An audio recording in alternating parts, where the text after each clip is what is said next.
Esta presentación busca elaborar un poquito más de cómo la entropía se puede entender a partir de las limitaciones de la entalpía y explicar los procesos espontáneos. Entonces vamos a hablar un poquito acerca de dónde surge, cómo podemos definirlo de manera no directa aún, porque las ecuaciones no vamos a llegar a ellas, pero eventualmente plantear cómo esto nos lleva a una formulación matemática. Recordando que, pues, como se ve cuando se estudia la entalpía, eh, hay reacciones que son entálpicamente favorecidas, en otras palabras, son reacciones exotérmicas cuyos productos, por lo tanto, podemos pensar que son más estables que sus reactivos y que, sin embargo, no son espontáneas. Eso quiere decir que al alcanzar el equilibrio, los productos no son equimularmente mayores a los reactivos. Y a la inversa, hay reacciones endotérmicas que entonces el producto es menos estable y que al llegar al equilibrio los productos pues son eh, se encuentran equivalentemente en mayor cantidad que los reactivos. Esto, pues la forma más simple de verlo es, por ejemplo, cuando tenemos disoluciones de diferentes sales, como podrían ser hidróxido de calcio, de sodio y cloruro de amonio. En este caso, pues, por ejemplo, el hidróxido de sodio sí es exotérmico y es favorecido termodinámicamente. Los productos están en mayor cantidad que los reactivos. Sin embargo, el hidróxido de calcio es una disolución exotérmica, como podemos observar cuando disolvemos cal hidratada. Sin embargo, también podemos que al llegar al equilibrio no se dispersa, no se disuelve en dicha sal, mientras que el cloruro de amonio es fuertemente endotérmica, se enfría considerablemente el entorno cuando se disuelve, pero se disuelve de manera considerable y por lo tanto los productos están sumamente favorecidos. Pues la conclusión que habíamos observado es que la entalpía pues no es suficiente para describir cuando un producto se ve termodinámicamente favorecido. Esto es realmente porque estamos hablando solamente de que se conserva la energía, es decir, la ley de la conservación de la energía. Es la única que rige las ecuaciones que se desarrollan para explicar. Entonces eso significa que pueden haber formas preferidas de energía. En este caso podemos ver en este diagrama, como en este lado izquierdo, podríamos pensar, por ejemplo, que tenemos energía química, como podría ser un combustible, y podemos convertirla, por ejemplo, en energía eléctrica, energía de combustión, o inclusive usarla para hacer algunos procesos de electrodomésticos, o inclusive pues, en alguna forma de energía de combustión potente. O también, digamos, como nosotros convertimos la comida en movimiento físico.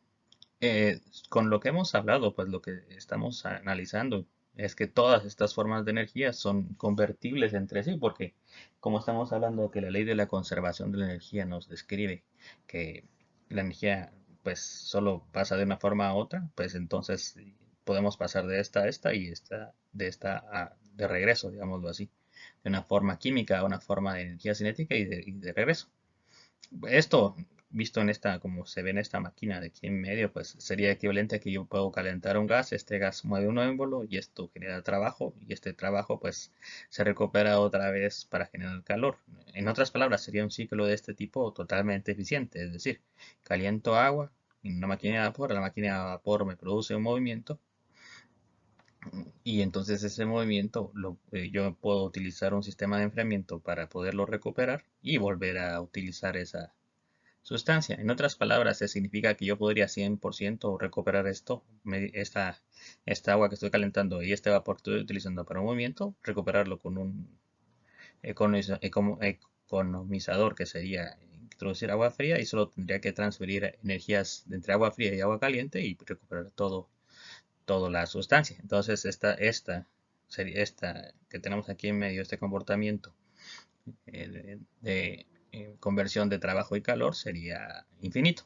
Esto pues nosotros vemos que es falso, pues cualquier mm, motor de combustión se gasta su combustible y nos es imposible recuperar esta,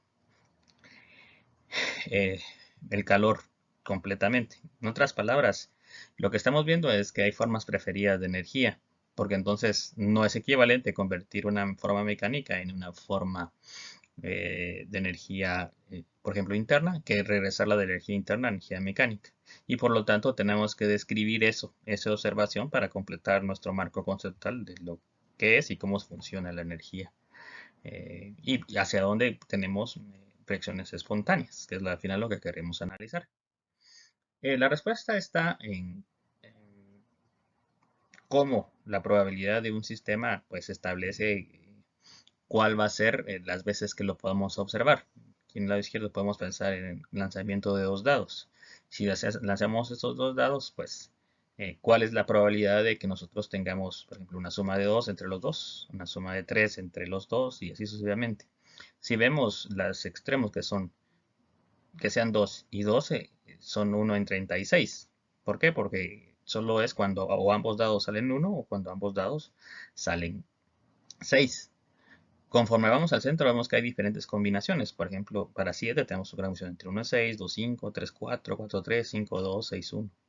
Entonces, estas combinaciones nos permiten a nosotros establecer que hay diferencia en una diferencia en las probabilidades de entender el sistema en cuanto mayor cantidad de combinaciones para obtener lo que queremos tengamos. Entonces podemos ver que como para obtener una suma de 7 tenemos muchas combinaciones posibles, es donde la probabilidad es máxima. Entonces, eso sí que significa que nosotros lanzamos dos dedos, la mayoría de veces va a caer 7. En otras palabras, si nosotros repetimos 36, hacemos 36 tiradas, 6 veces saldría una suma de 7, 5 una suma de 8 o una suma de 4, es usualmente 6 esquinas. Entonces, de esta manera, proporcionalmente se repartirían esos lanzamientos. A veces los dados no estén cargados claramente. Lo mismo sucede cuando, por ejemplo, analizamos un juego de póker. Las combinaciones, pues, nos van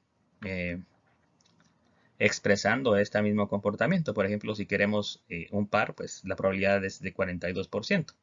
La probabilidad alta, es decir, nosotros requerimos, por ejemplo, si estamos haciendo un solitario y solo estamos sacando los juegos, necesitaríamos apenas entre 2 y 3 juegos para que nos salga un par. Por eso es que si jugaban dos o 3 personas, es muy probable que al menos un par salga. Mientras que, por ejemplo, si vamos a utilizar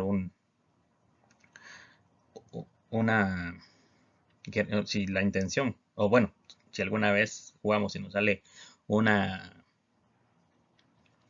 flor imperial, como lo vemos aquí, que es una combinación de muchas cartas muy específicas, la probabilidad es bastante baja, porque necesitamos muchos eventos que estén concatenados entre sí, y por lo tanto vemos que necesitamos 650.000 veces repetir este comportamiento aproximadamente para que nos dé una respuesta que nos dé una flor imperial. Por eso es que muchas veces, o sea, es muy raro que demos una flor imperial. Em, bueno, entonces esto nos permite a nosotros describir cómo es el comportamiento probabilístico de los eventos. Entre mayor grado de libertad tenga, es decir, entre más combinaciones posibles tenga para obtener el mismo resultado, pues entonces mayor cantidad, mayor probabilidad tendré y lo veré más repetido en mayor cantidad de veces. ¿Qué sucede cuando nosotros pensamos esto en función de la energía? Pues una buena analogía es lo que vemos o que se ve aquí a la izquierda.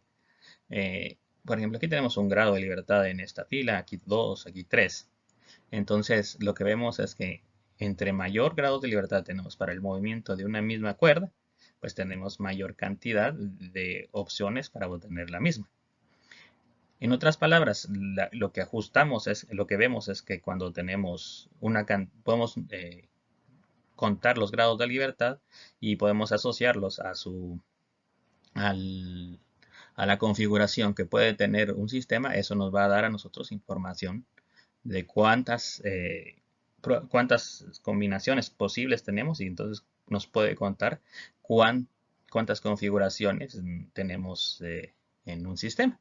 Si el sistema fuera, por ejemplo, una cuerda que es continua totalmente, como la que vemos aquí, pues, por ejemplo, aquí tenemos modos específicos de vibración. Tenemos un modo de un nodo, de dos, de tres, y así sucesivamente diagramamos aquí.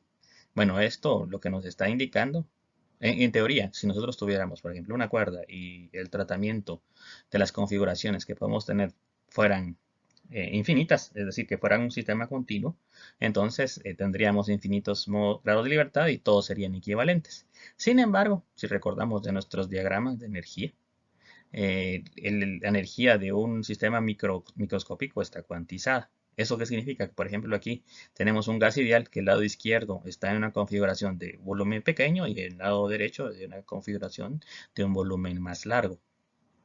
¿Qué significa esto? Que cuando tienen la misma energía, este sistema, pues como vemos, entre el mínimo y el máximo de energía es lo mismo, tenemos más configuraciones posibles para un sistema con volumen grande o más grande que con un sistema con un volumen más pequeño. Entonces, como vemos este planteamiento, lo que significa finalmente es que estamos obteniendo la solución o la descripción de la entropía como grados, como estas configuraciones que podemos obtener. Por lo tanto, o sea, en este caso, el lado de la derecha con un volumen más largo, pues tendrá, dado que los dos sistemas tienen la misma energía, tendrá más probabilidad de poseerse porque en este caso obtendremos aquel que tiene mayor cantidad de grados de libertad y mayor cantidad de configuraciones. En otras palabras, si nosotros tenemos dos sistemas con la misma energía que pueden decidir, por decirlo así, entre un volumen más pequeño y un volumen más grande, se preferirá el volumen más grande porque aumenta el número de configuraciones. Y por lo tanto, en un proceso energético donde haya intercambio energético, se preferirá siempre ir a donde hay mayor cantidad de configuraciones. Pues al final esto se puede cuantificar mediante, esto sería la integración, o más bien la utilización de un factor integrante para una diferencial inexacta. Matemáticamente, pues esto se puede estudiar por separado y no es necesario definirlo en esta presentación.